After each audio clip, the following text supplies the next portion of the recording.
उत्सव महोत्सव की तरह लगना चाहिए, और वो भी ऐसे समय में जिस दिन आज हम लोग दुनिया के महानतम सम्राट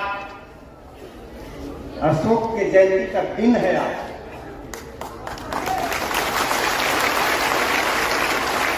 और ऐसे व्यक्ति के उपस्थिति में हम मना रहे हैं जिन्होंने सम्राट अशोक को आजादी के बाद पहली बार इतना बड़ा गौरव प्रदान किया है, राष्ट्रीय अवकाश घोषित।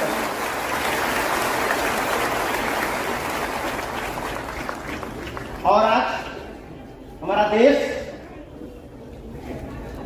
जो सोने की चिड़िया कहलाता है, देश का बच्चा बच्चा बड़े फक्र के साथ तिरंगा लेकर गाता है, झंडा ऊंचा रहे हमारा, विजयी विश्व तिरंगा प्यारा। अगर इस राष्ट्रीय ध्वज से केवल अशोक चक्र निकाल दिया जाए तो शायद यह लाइन गाने का गौरव प्राप्त नहीं मिलेगा। अशोक चक्र तिरंगे में है, इसलिए गाना कहूंगा पाते, इसलिए बड़ा ही गौरव का क्षण है। और अशोक को पहचानने में हम लोगों ने बड़ा लंबा समय लगाया। और आज हमारे बीच हम सबके मार्गदर्शक, जिनको मैं व्यक्तिगत तौर पर अपना आइकॉन मानता हूं, बिहार प्रदेश के मुख्यमंत्री नीतीश कुमार जी। इनके पास जो बैलेंस है, इनके बैलेंस का मैं कायल हूं, इनके संतुलन का मैं कायल हूं। पहले बार एक ऐसे इंसान को मैंने देखा कि इनका जो भी निर्णय होता है उसमें स्वाभिमान बहुत पकड़ा हुआ है।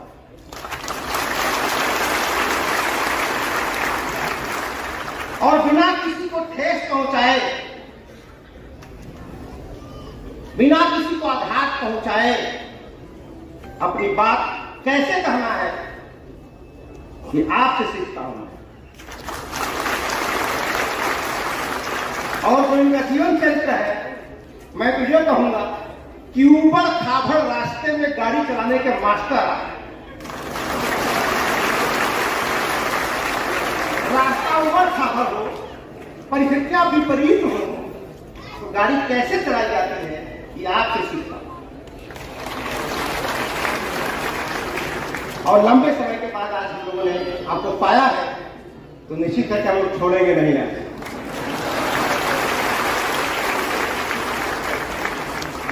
और किसी भी देश, आज हमारे बीच हमारे हम लोग के गुरु राजेंद्र प्रसाद जी, जिनसे हम लोग बहुत सीखते हैं, जो शब्दों का पोस्टमार्टम जो होता है, और पोस्टमार्टम पढ़ के जब तथ्य तक पहुंचाते हैं तो निश्चित रूप से आप श्रद्धा के पात्र बन जाते हैं। और हमारे मंच पर आज बैठे हुए हैं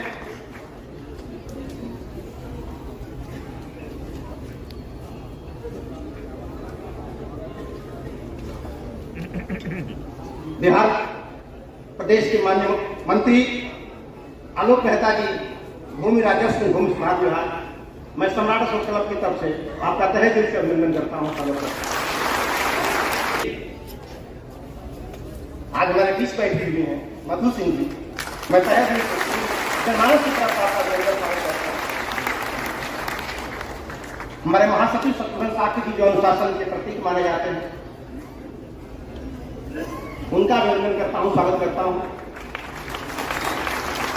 और आज मैं होने का सौभाग्य है, इस सम्राट अशोक के सिद्धांतों को एक व्यापक रूप देने के लिए हमारे बीच उपस्थित हैं मोहम्मद अनीसुर रहमान काश्मीर सर।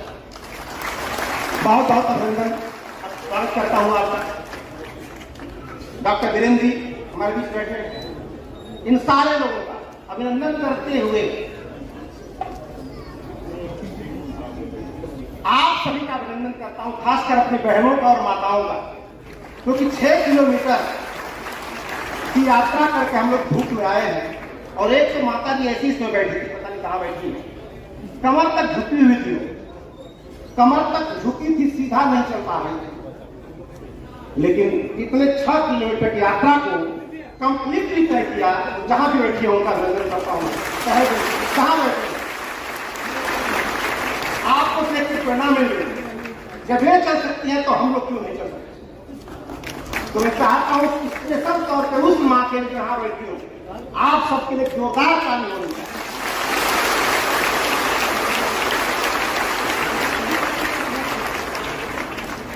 तत्पश्चात उन सारे लोगों का अभिनंदन करता हूँ जिन्होंने इस कार्यक्रम को अपना आर्थिक समय हर तरह का सहयोग देकर के इस उत्सव को महोत्सव बनाने की कोशिश की है। उन सबका मैं तहे दिल करता हूँ। साथियों, आज इस महान सम्राट की चर्चा करने के लोग बैठे हुए हैं। सम्राट अशोक कोई चर्चा का विषय नहीं है, क्योंकि दुनिया में जितने सारे लोग हुए वो बोल के महान हो गए और कर के महान होने वाला अकेला सम्राट अशोक है। उन्होंने कर के महान, उन्होंने किया, बोला नहीं। इसलिए किसी भी शासक का शासनकाल 2 तरह का होता है। एक शासन ऐसा होता है जो दैनिक शासन है, यानी जीवन के साथ भी और जीवन के बाद भी। शासन 2 तरह का होता है, जीवन के साथ और एक जीवन के बाद। ऐसा जीवन कि जब तक शासक जिंदा अपने देह के द्वारा जो शासन करता है और जब तक उस देश के शासन करता है तब तक उनका दैहिक शासन माना जाता है। लेकिन उनके नहीं रहने के बाद भी उनके विचारों का प्रवाह जब तक चलता रहता है तब तक उस व्यक्ति का शासन माना जाता है। तो सम्राट अशोक दुनिया में एक ऐसे शासक हैं जो जीवन के साथ भी और जीवन के बाद भी शासन कर रहे हैं। जब तक वो जिंदा थे अपने देश से शासन किया और दुनिया का कल्याण किया, लेकिन आज वो नहीं है। जब नहीं है फिर भी हमारे देश में जो राष्ट्रीय ध्वज है उस पर चक्र है और जो देश की राजमुद्रा है उसमें अशोक स्तंभ का शीर्ष हिस्सा है। तो इस देश की राजमुद्रा में अशोक स्तंभ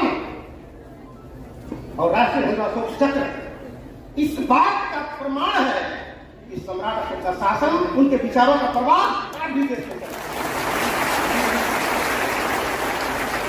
लेकिन अफसोस की बात है कि हम लोगों ने राष्ट्रीय मुद्रा में अशोक स्तंभ को स्वीकार कर लिया, अपना लिया, राष्ट्रीय ध्वज में अशोक चक्र को अपना लिया। तो अशोक चक्र को हमने अपनाया लेकिन अशोक के चरित्र को आज तक नहीं अपनाया। अगर अशोक का चरित्र अपनाते तो शायद हमारे पड़ोसी देश आज हमारे दुश्मन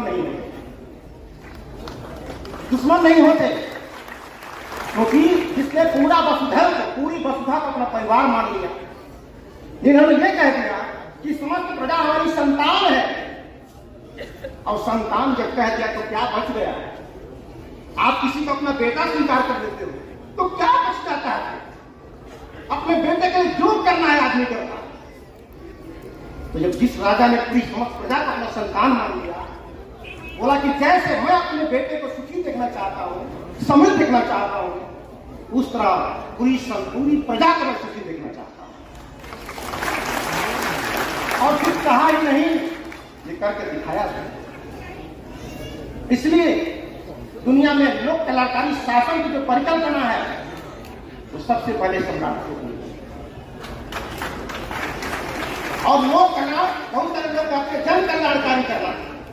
सम्राट अशोक जन कल्याणकारी शासक ही नहीं थे, वो लोक कल्याणकारी शासक थे। और लोक कल्याण में जीव जंतु सब आ जाए। और बाद में आजादी के बाद हमारे देश का जो संविधान है एक्चुअल में वो सम्राट अशोक के विचारों का ही दस्तावेज है।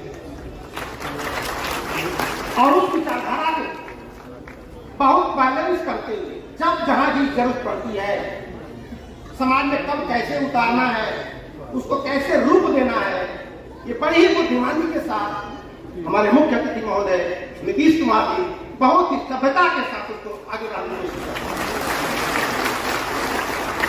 आज हम लोग आप यहाँ बैठे हैं, हमको बड़ी खुशी है एक जमाना था सम्राट अशोक को कोई जानता नहीं था। इसी पाटलिपुत्र राजधानी, हम भारत के लोग हैं, हमको खुद ही सबको पता नहीं था कि पाटलिपुत्र है कहां। इसकी खोज किसने किया? तो भारत के लोगों ने नहीं किया। लंदन में बैठ के इसकी चर्चा अभी राजन सर कर रहे थे। पढ़े साहब लंदन में बैठा व्यक्ति सोच रहा था तो राजधानी कहां है, वो क्लासिकल कैपिटल कहां है। अब कहां खोजो? तो जो दस्तावेज दुनिया में उपलब्ध थे, यात्रियों के, फायान के, वेलसन के, हिस्टिंग के, उन सारे रिकॉर्डों में गया से दूरी कितनी है, कुशीनगर से दूरी कितनी है, और जगहों से दूरी कितनी है, वो सब लिखा था। और सारी दूरियों के हिसाब से उसने पूरे नपवाया अपने अधिकारियों के माध्यम से। और नपवाने के बाद जब ये तय हो गया कि यही वो पाटलिपुत्र है जहां अशोक शासन करते थे, आपको बताऊं वो लंदन का व्यक्ति अपना पूरा पर्स निकाल दिया। अब नंगे बदन उस धरती पर सो गया, चाहे किरदार नंगे बदन सो गया उस धरती पर। यही वो धरती है जहां पे अशोक शासन करते थे। किसी के कैपिटल अशोका। ये आस्था है बाहर के देशों के लोगों को। उस पाटलिपुत्र को हमें खोजना था, हमारी ड्यूटी थी, लेकिन दूसरे लोगों ने। इसलिए मैं आभारी हूं जेम्स प्रिंसेप का, कनिंघम का, बार्ले जैसे लोगों का, जिन्होंने हम ही को बताया कि हम कौन है, हम ही को बताया कि हम कौन है। इसलिए उस परंपरा को बड़ी सावधानी के साथ बढ़ाया जा रहा है।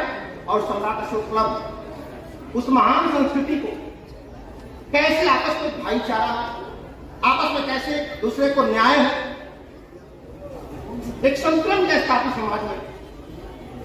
क्योंकि सम्राट अशोक की नजरों में आपका धर्म क्या है ये कोई विषय नहीं, आपका आचरण क्या है ये महत्व, आप कितने ज्ञानी हो ये दो कौड़ी की बात है, आप करते क्या हो ये महत्व की बात है।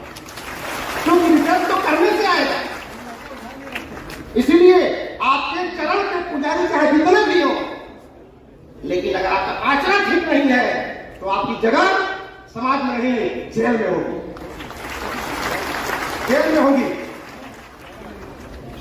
इसलिए बहुत अच्छा लगता है कि जितना संतुलन के साथ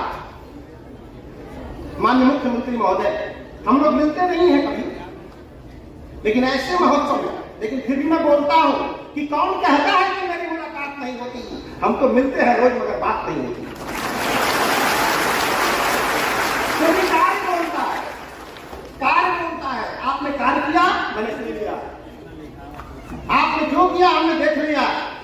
मिलना कोई जरूरी नहीं है, लेकिन राजकीय अवकाश घोषित करके और आपने जो जयंती में उपस्थिति दर्ज की है, सच तो यह है कि हम लोग इस जयंती को दिल से मना रहे हैं। लेकिन इस जयंती को मनाने के होड़ सी लग गई पूरे देश में, होड़ लग गई। ये अलग बात है कि हम लोग दिल से मना रहे हैं और कुछ लोग दल से मना रहे हैं। ये अलग बात है कि हम लोग दिल से मना रहे हो, सब लोग दल से मना रहे हैं। और ये भीड़ लाइव नहीं गई है, ये भीड़ आई है, आई है।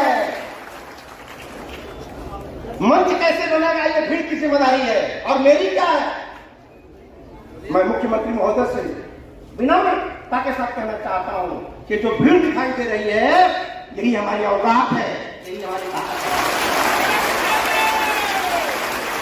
और एक बार नदिया में आप गए थे 2 फरवरी को, आपने एक होमवर्क दिया हम लोगों को, आपको नहीं याद होगा शायद, लेकिन हम लोगों ने लिख लिया उसको इतिहास के अपनी किताब में, कि जिस तरह से सम्राट अशोक क्लब काम कर रहा है, जिस महापुरुषों को प्रेरणा का स्रोत बनाया है, उस महापुरुषों में इतनी ताकत है, उनके विचारों में ताकत है, और जिस तरह से अनुशासित तरीके से सम्राट अशोक क्लब काम कर रहा है, अगर इसी तरह करता रह गया तो 60-70 साल में देश के हर गांव में पहुंच जाएगा।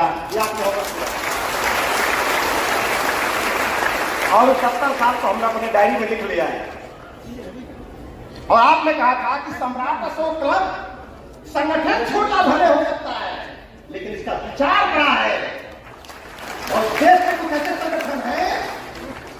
संगठन बड़ा हो सकता है, विचार बड़ा छोटा। आप लोगों से कहना चाहता हूं, सही मार्ग पे आप हैं, आपका विचार सही है, नियत सही है, तो आज भीड़ कम रहेगी, कल भीड़ आ जाएगी। और आपका विचार गलत है तो आज आपके पास भीड़ है, कल चली जाएगी। इसलिए सम्राट अशोक जैसे आदमी को हमने पकड़ा, एक ऐसा बैलेंस।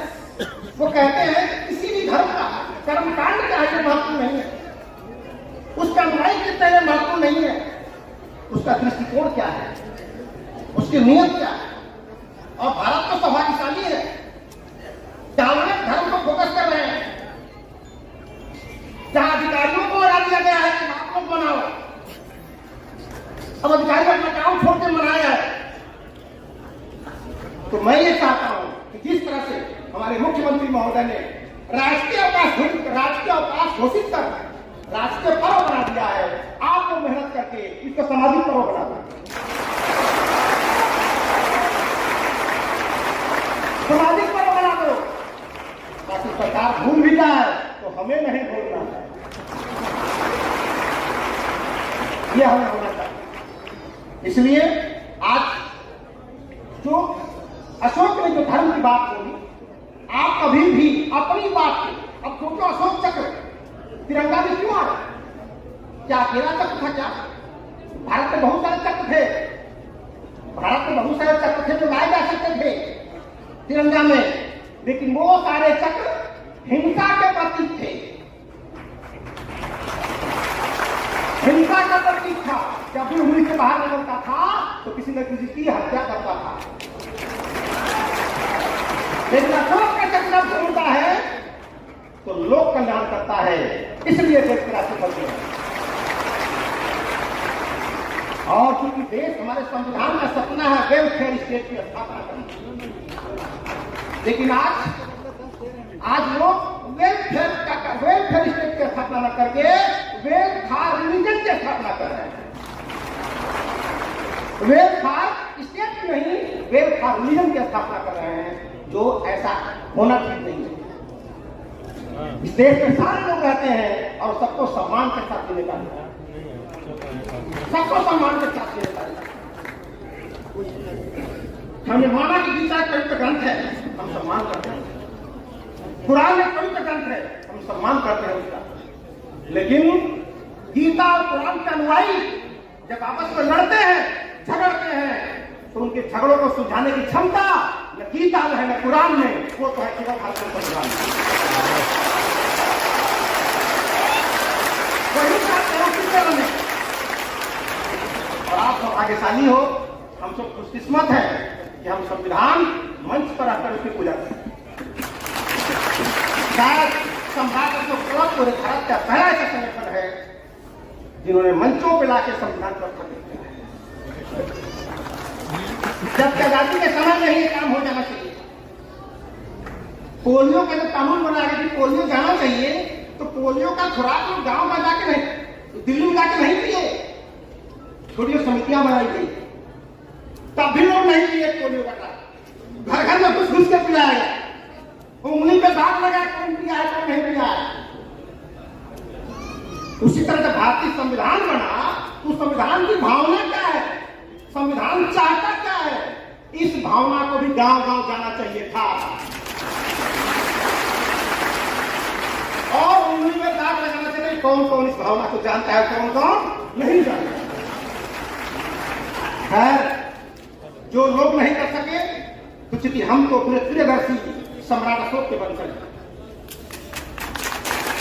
और प्रियदर्शी का मतलब ही होता है केवल प्रिय को देखना, केवल सकारात्मक देखना, नकारात्मक की तरफ ध्यान न देना।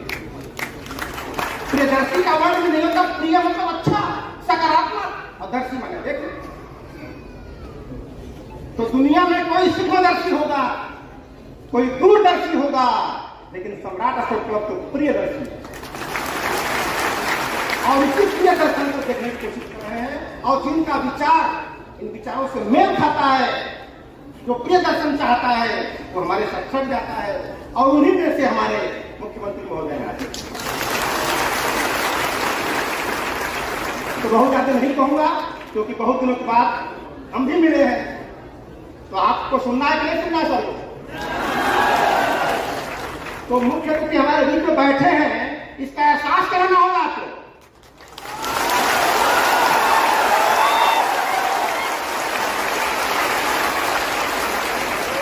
जोरदार